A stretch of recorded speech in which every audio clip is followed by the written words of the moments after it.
Good evening, Lisa. Good evening, Andrew. Well, we finished Are You Being Served? We have, yes. So there's nothing left to do, is there, ever, again? No, there's no other comedy programmes. There's no other comedy programmes that we could ever do. No.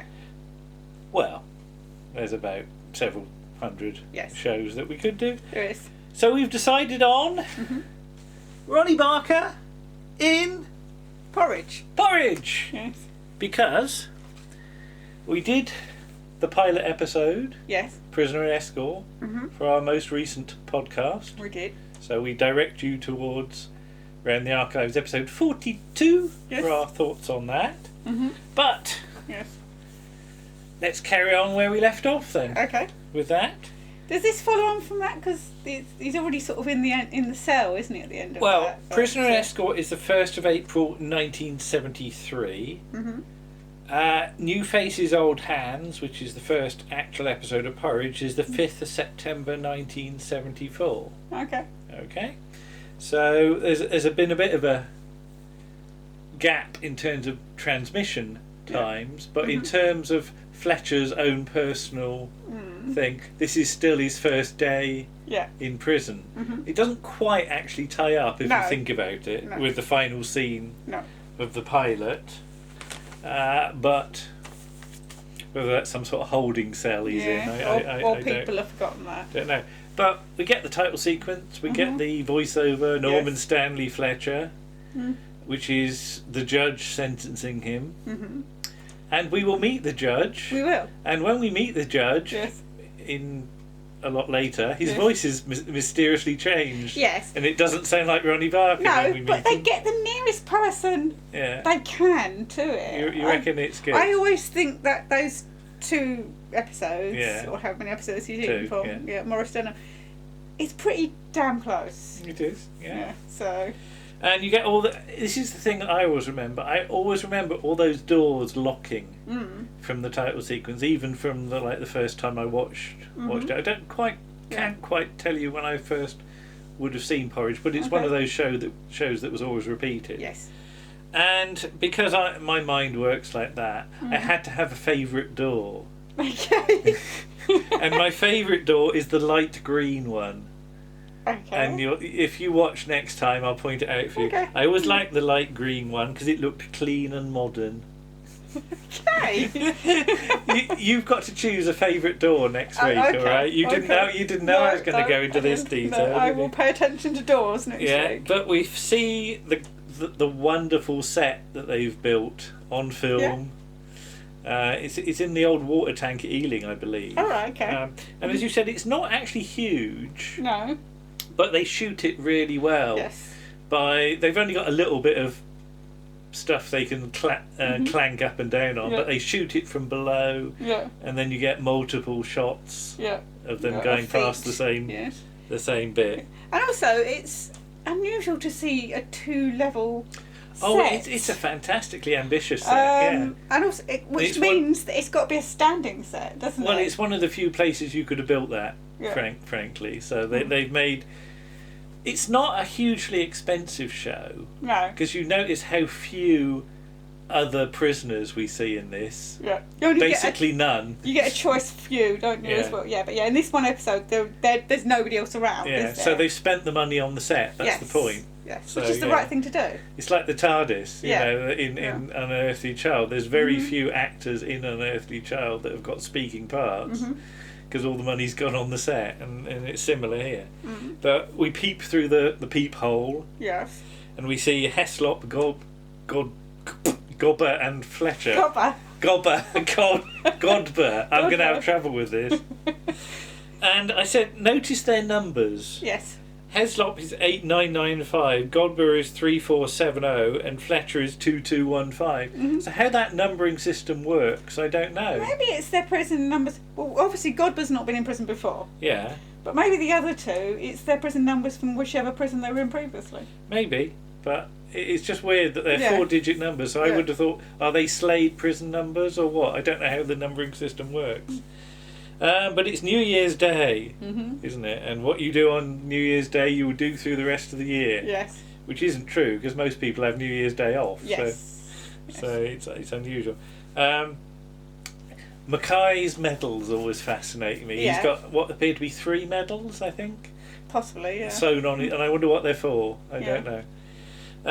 We get the first use of, you going to say that? No? No. You get the first use of the word screws for prison officers. Uh-huh. And then their routine, which I never quite understand, where it says 8:10 breakfast, 8:15 return to cells. Yes. Well, they don't take the food. Do they take the food back to their cells Maybe they to do. eat it? Maybe they do. I don't know. Normally they sit in the... I suppose in the canteen. In the canteen, in the because later on there's room. a food fight when you've got Peter Jeffrey. Yes. Yes, yeah. but I don't know. Visiting hours are the highlight of the day, according to highlight of the year, according to Mackay and Heslop. Yes. Because Mackay wants to know what's the highlight of the day, and it's dinner, whereas Heslop thinks it's visiting hours. But as he points out, we're in Cumberland, 2 weeks from Euston. I don't think that's true. No. So visiting hours will be the highlight of the year. But yeah, Heslop's wife was going to come, wasn't she? So midday bang up, prick. Godber's ears prick up. I don't know whether anything else pricks up. But and you can tell this is a BBC show because you've got references to the Wombles of Wimbledon. Yes. Z Cars and Colditz. Yes. So yeah, notice no ITV shows are referenced. No. I love the way that Heslop just is standing to attention all the time. He's very much, in the army, isn't he? Yes, he's obviously done national service, which he would have done, and he's sort of taken him back to that. Whereas Fletcher is much more casual, isn't he? Yeah. And Godber's a great character for a first episode because he is effectively the audience. He is learning about the prison routine. Yes. So. He asked the questions that the audience so he's the asking. companion to Fletcher's doctor, isn't he? Yeah. So it's just a very nice... I've only really thought about that, watching this and taking notes this time. I've never really thought about it. But yeah, we follow Godber through his first day and find out, 7:45 lights out. Imagine that. Yeah. Yeah. And not being allowed to smoke as well. And in the 70s... Yeah. I guess that would, be... everybody smokes. Yeah, you wouldn't think twice about that, would you? No. No. But yeah, Heslop says my wife was coming next week. Notice that Heslop is always about 2 minutes behind everybody else's dialogue. He's a bit slow, isn't he? Bless him. And his date of birth is the 1st of April, which is a lovely little detail. So yeah, born on April Fool's Day. And his first name is Cyril, which is, I guess, a good comedy name. But Porridge is Porridge, so first use of the slang term of the title. And Godber gets the advice that he'll have to drink a lot of tea to forget about Denise. Yes, because he says he'll miss Denise in more ways than one, because she was very active in certain directions. But Godber doesn't drink tea. I wonder if that's true. Let's watch out for that, because I think he is drinking tea. Yeah, he's drinking tea a bit later on, isn't he? So because that's probably all you get. Yeah, but it's one of those lines that he's sort of forced into saying it for the joke they want to do. Yeah. But then maybe he has to drink it because there's nothing else. Drink tea or water. Heslop's vest and pants, his wonderful string vest, isn't it? Yes. All men wore vests. So my dad used to wear. My dad had, this is family legend, a vest for about 30 years. What, the same vest? The same vest, which by the end was more hole than vest. Yeah. I'm just thinking about the Goodies episode about string, where you got Raymond Baxter in his vest. All right, Have you seen that one? Probably. Okay. Fletcher's birth 2232. So, 2nd of February. And he claims he was a librarian or a chef because he's trying to work the thing about what job can he get. But then we cut to the governor's office. A familiar face. Yes, Michael Barrington. If you know your Seeds of Doom. And he's four-eyed butterfly fish. I had a couple of fish. All right. Because I won a fish I think it was at the Radio 1 Roadshow or something like that. Right. I won a little goldfish. Aww. And I thought he'd be lonely, so we got a few other fish. And it was one of those ones that the goldfish, you had it in a plastic bag. Yes. And we got all these other fish, and he was the one that survived the longest. Oh, okay. So I always thought because he was in that plastic bag, he was quite hardy. Aww. So yeah. But yeah, we I had fish for a while. We had a tropical fish tank when I was younger, and my dad had one again later on. They're very hard to keep, tropical fish. Yeah, they are. Actually, need a lot of hard work and hot water and clean water and stuff. Some talk about Evans, who's been eating light bulbs because Yeah. he couldn't get razor blades. Did we ever meet Evans? We'll watch out for him. Okay. I can't remember. I lose track of who we do and who we don't. Well, we'll as we go through these, because we will do these in order, we'll see who we meet. Enter John Bennett, coughing his guts up, as the prison officer. Prison doctor. Fletcher claims he's got bad feet, but he's passed at A1, but he soon learns about... I like the line, he's got what rot, which is about the fin rot that the fish is suffering from. But the doctor complains, it's almost like from Star Trek, I'm a doctor, not a vet. Yes. You can imagine Bones saying that. And I like did you spot the little routine where he pours out a bit of medicine, Fletcher opens his mouth, and then the doctor drinks it. It's a lovely little bit of... And I like the bit with the when he's measuring his height as well. Yeah, and Fletcher squats down, Yeah. just to make himself appear sort of shorter and fatter than he really is. Yeah. And of course the classic line where they've got the sample bottles. I want you to fill one of those. What, from here? But Fletcher says about you should always know your governor because that always useful information. Yes. So our three friends have got a tray with some bread and butter and a few other bits and bobs, and it's just mostly bread and butter. Yeah. Well, it's bread and margarine actually. I would imagine. I doubt it's butter. And they Probably do have mugs of something which might well be tea. Fletcher says you don't want to get too close to the people here; they're all a bunch of criminals. First use of the word lukewarm as well in description of the food. Although we don't actually meet Christopher Biggins this week. No. Some talk about follow-up talk about what you could have had to eat if you claimed you were from a different religion. Heslop's fixated on sheep's eyes. Waddies and the like. The description of Barraclough is Arthur Askew on stilts. With hindsight, it's become a rather unfortunate description. Yes. Given what happened to Arthur Askew, remember who you are, who you once were, says Fletcher, and keep your nose clean. So he's giving advice. Yeah. Godber's here because he stole from the flat next door, which seems a bit stupid. Do you say Godber or Gobber? I'm going to keep saying Godber. You've got to keep correct. Godber. Yeah. Godber. He doesn't spit everywhere. It makes him sound like some sort of troll or something. Or he lives under a bridge. Yeah, Godber the troll.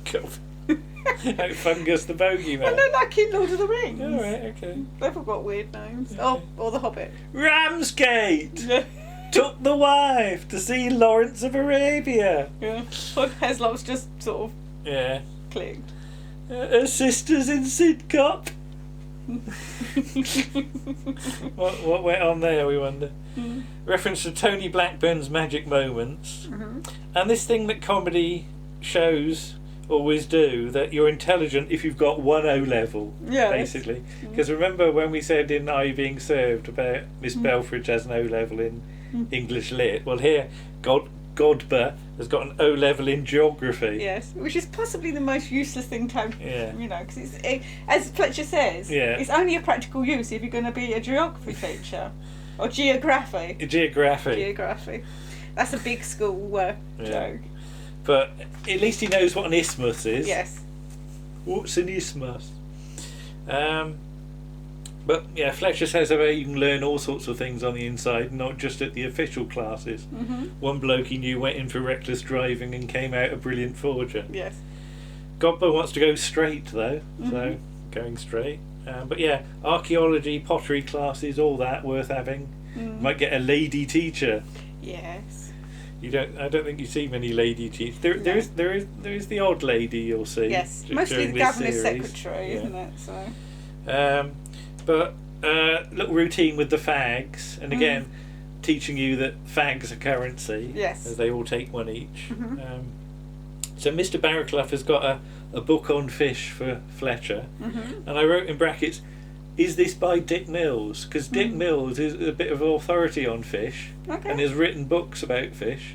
You should look that up. Yeah, you didn't know that, no, did you? I didn't know. But yeah, the thought that the governor will be, better off running a zoo. And I like the little routine where Barraclough says he's not here to be at Fletcher's beck and call and ends up holding the tray. Yes. To put away. A bit of marching with Mackay on location. Yes. Mackay's arms are swinging like mad, and he's doing he does the full... a good Sergeant Major, and the shouting. Eyes to the front! Yeah.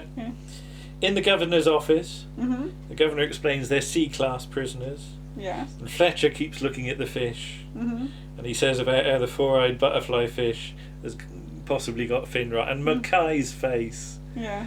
He's so suspicious of Fletcher, but he can't work out how he's done it. Yeah. Yeah. And Mackay is just brilliant for reacting, isn't he? Yeah. Yes.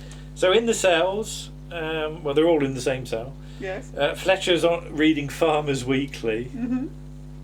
I remember having Farmer's Weekly in the house because my dad working on the farm. I don't know why you'd read Farmer's Weekly because it just seemed to be adverts for tractors and things. So, shoes for Godber, who claimed to have flat feet. Who did have flat feet? Or possibly, And he's going to get a single cell, which will be conducive to study. Yeah. Evans is going to be moved in, and Fletcher already knows about Evans. So he's obviously been in another prison with him. Or is it because he doesn't seem to have spoken to anybody? No. So I just wanted to know how he knows about Evans. So Well, maybe he's like a legend of the prisons. Maybe, but Godber's going to work in the kitchen. Heslop will be in the library. And the all-time classic line: "I read a book." Green it was. But Fletcher, due to his seniority as a prisoner, I love the idea that because he's the senior prisoner, not the senior prison. No. The senior prisoner, he should get, special treatment. I just don't understand that at all. Yeah. But he's down for special duties because of his love of all creatures great and small. Yes. Which hasn't started yet. No. Or Grand and Smell. Yeah.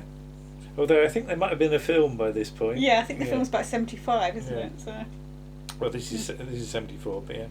And cut to film where Fletcher is on the farm, and it just appears to be a farm that they filmed at. It doesn't appear to bear any relation to the prison at all. Well, yeah, but it's because at no point can you see the prison. Yeah. No, because you're facing the other way, presumably. Yeah, but the governor's prisons do have farms. Yeah, I know they do, but. I'd expect to see a bit of the prison, but all I can see is some sheds and things. It's probably a bit difficult to do that. So. And Fletcher's in with the pigs, isn't he? Yes. And I noted to you that when Fulton Mackay and Brian Wilde get their credits, there's a close-up of a pig, which I know it's a term for police, but I just thought that was a nice little... It's probably like sort of Fletcher's Mind or something they're saying. And produced by Sidney Lotterby. But what do you make of that as an intro episode? It's a good first episode, and I was sort of looking at it, thinking, because we discussed in the article on the podcast about why the remake of Porridge didn't really work, and I think it's because people don't have the sympathy anymore. No. Or maybe the crime in the new series of Porridge was too white collar. I think they're all very likeable characters here, aren't they? Yeah. And it's. I mean, just look at the actors you've got here and they're as all well. at the top of their game. I mean, you get somebody like Brian Glover, who wasn't a classically trained actor. He was a wrestler. He's so good, isn't he? But he's brilliant. Yeah. He's absolutely brilliant, and he's like a child in some ways. Heslop, isn't he? You know, he's reading his comic, isn't he? He's reading his comic. He's quite innocent.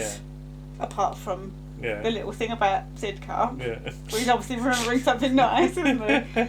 But and it's the characters are defined as well, aren't they?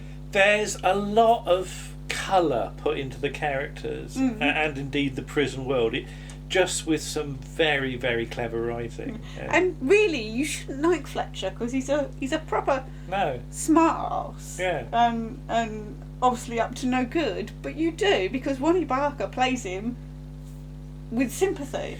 Yeah, I mean this combines very good actors with very good writing. Yes. And in some shows you've got one or the other, but they work really well together here, I think. So. So that flew by for me. It did, and I'm already looking forward to carrying on next week. So there we are. Yes. So we embark on Porridge, and we won't take 5 years to do it, will we? We didn't take 5 years to do I've been served. No, I know, but Fletcher's in for 5 years. Oh, You see. No. Okay. Take 5 years. See you all again then. Okay then. Bye-bye. Bye.